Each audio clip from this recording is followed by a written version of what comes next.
Today we're going to continue on with rational expressions, but now we're going to incorporate multiplying and dividing them. So we have this fraction times this fraction. If you take yourself back to 5th grade and you were to take 1/2 times 3/7, for instance, and you ask yourself, how do I multiply fractions? The answer is you multiply them straight across. You multiply everything in the numerator, so 1 times 3 is 3. You multiply everything in the denominator, 2 times 7 is 14. So that is how you multiply fractions. We're going to do the same thing here, except we just have everything kind of in a jumbled order. So what I would recommend is that I would group my like terms together. So when I multiply, I would put my coefficients, 12 times 14, together. And then when I multiply variables, I add my exponents together. So when I look at my a's, I have 1 there and 2 there, so I have a to the 1 plus 2. Then I would do alphabetical order, so I have just that 1b. When I look at my c's, I have 3 plus 1. And then, as you can see, I'm also crossing them off as I go, so I don't use them multiple times. And then in the denominator, I'm going to regroup them as well. So I'm going to put my 21 times 8, my coefficients, together. When I multiply my a's, I have 1 there and 3 there, so a to the 1 plus 3. I just have that 1b. I just have that 1c. And I just have that 1d. Okay. So now I'm going to multiply these two numbers together. So when I multiply that, I get 168. That gives me a to the 3rd, b, c to the 4th, d to the 2nd, divided by 21 times 8 is also 168. I get a to the 4th, b, c to the 2nd, d. So now I'm going to simplify it. 168 divided by 168 is 1. They cancel each other out. When I divide variables, I subtract their exponents. And I go big minus small, so that's why I went 4 minus 3, and that answer is going to be in the denominator. B divided by B is 1. They cancel each other out. C's, I'm going to go 4 minus 2. And on D's, I'm going to go 2 minus 1. So when I look at everything in the numerator, I have C squared on top, and I have a D in the numerator. And in the denominator, I just have that 1A. So that is my good final answer.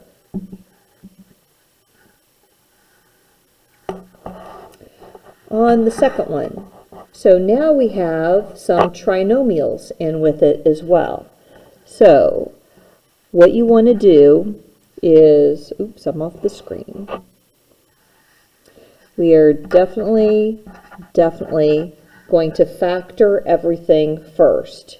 And then I will cancel my factors. So I'm going to start with that numerator, x squared plus 8x plus 16. So I need factors of 16 that add to 8. So that would be 4 and 4. This denominator right here, I have 2x minus 2. So this is a GCF kind of problem. I'm going to divide a 2 out from that. And when you factor it out, you're dividing. 2x divided by 2 is 1x. Negative 2 divided by 2 is negative 1. And then I'm going to factor this bottom right trinomial. So I need factors of -8 that add up to 2. And let's see, 4 times 2 is 8, and the 2 is going to have to be the -1. So now I'm going to put all of my factors in place of these that are in standard form right now. So this one is this right here, and that factors as x plus 4, x plus 4. And then I'm going to go ahead and put my x minus 1 there. Because just like before, you multiply fractions straight across. And so it is okay if you just want to put everything up here in one big numerator. So then everything down here is going to be one big denominator. So 2x minus 2, that factored as 2 parenthesis x minus 1. And then this trinomial factored as x plus 4 and x minus 2. Once everything is fully factored, now I can cancel the like factors on top and bottom. There's an x plus 4 on top and bottom. There is this extra x plus 4, so it is worth mentioning that it only cancels at a 1-to-1 ratio. It's not a buy two get one free kind of scenario going on. The x minus 1 factors, they cancel each other.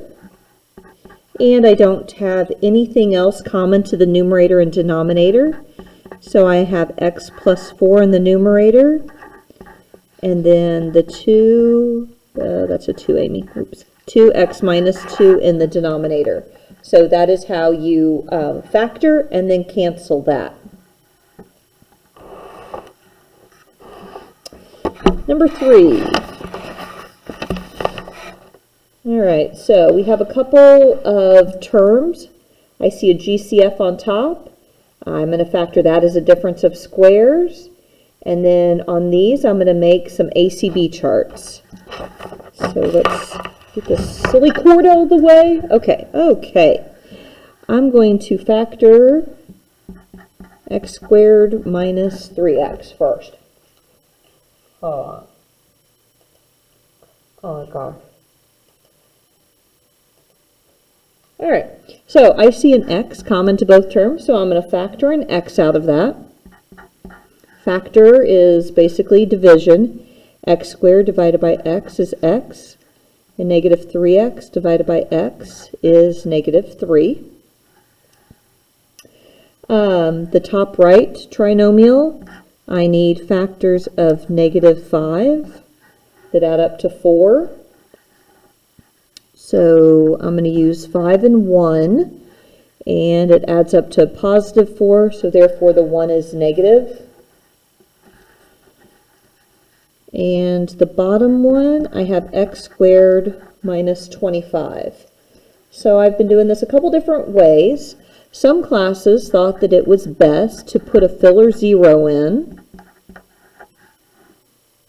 because once I did that, then they understood better that I want factors of negative 25 that add up to 0. So 5 times 5 is 25, and one of them would have to be negative, and that's how that is going to end up factoring as x plus 5 and x minus 5.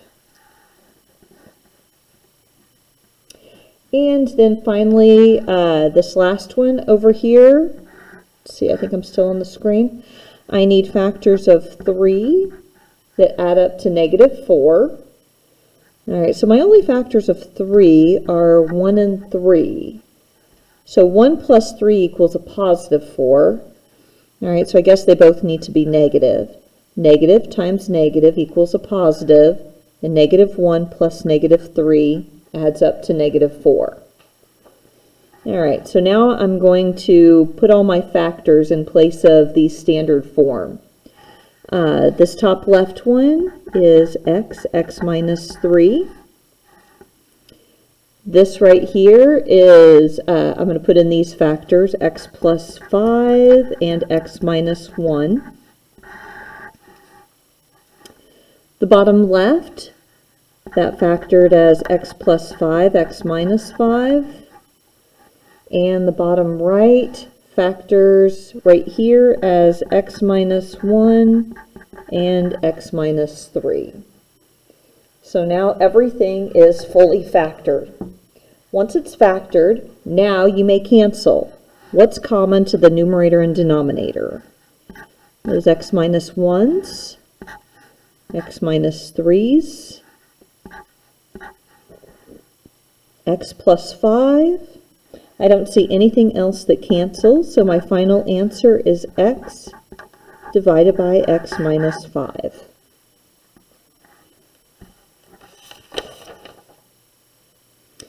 And I think that is good for today. We will do the back side on another video, and we will divide next.